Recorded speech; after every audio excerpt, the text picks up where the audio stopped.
దాని గురించి మనం పెద్ద టెన్షన్ పడాల్సిన పని లేదు. అది పెద్ద ఆర్మీయే కాదు. మరి ఎప్పుడు పులిస్లో పడుతున్నారు అన్న ఇవన్నీ ఒక పబ్లిసిటీ స్టంట్ లాంటిది.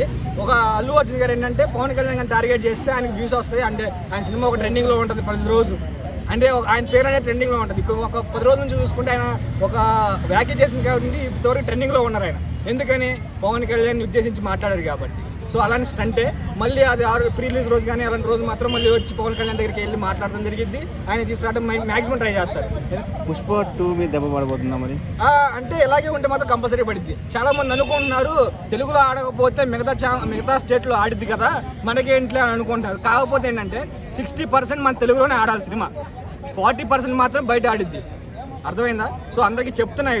అల్లు అర్జున్ ఫ్యాన్స్ చాలా కాన్ఫిడెంట్ గా ఉన్నారు. మా హీరో పాన్ ఇండియా హీరో, మీరు ఆపితే ఆంధ్రాలో ఆపుతారు, తెలంగాణలో ఆపుతారు, మా ఇండియా అమెరికా మొత్తం దున్నేస్తాడు, ఎవరు ఆపలేరు అన్న కాన్ఫిడెంట్ లో ఉన్నారు.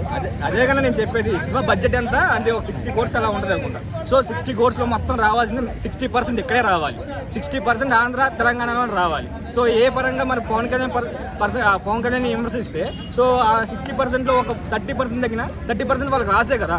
సో 40% బయట దేశాల నుంచి ఎక్కడి నుంచి వచ్చినా సరే సో మన ఆంధ్ర తెలంగాణ మన 60% రావాలి.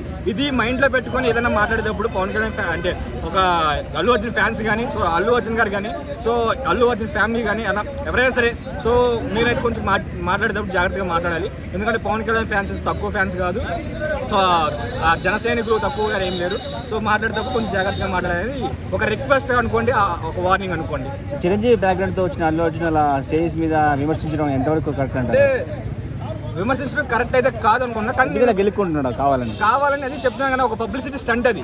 సో ఆయన ట్రెండింగ్ లో ఉండాలంటే, ఆయన సినిమా ట్రెండింగ్ లో ఉండాలంటే ఇలాంటిది ఒకటి చేస్తేనే ఆయన ట్రెండింగ్ లో ఉంటాడు. ఎందుకంటే ఆయన 10 మాట మాట్లాడినా కూడా ఏం మాట్లాడినా అల్లు అర్జున్ మాట్లాడితే అది ట్రెండింగ్ అంటే ఒక కాంట్రవర్సీ అవుతుంది. ఇంతవరకు చూసుకుంటే ఆయన ఏ స్పీచ్ ఇచ్చినా అది ఒక కాంట్రవర్సీ. నిజం చెప్పాలంటే ఒక మంచి మనసు తర్వాత ఒక అల్లు అర్జున్ గారు లాగా అనిపిస్తున్నారు నెక్స్ట్ ఏనా అని.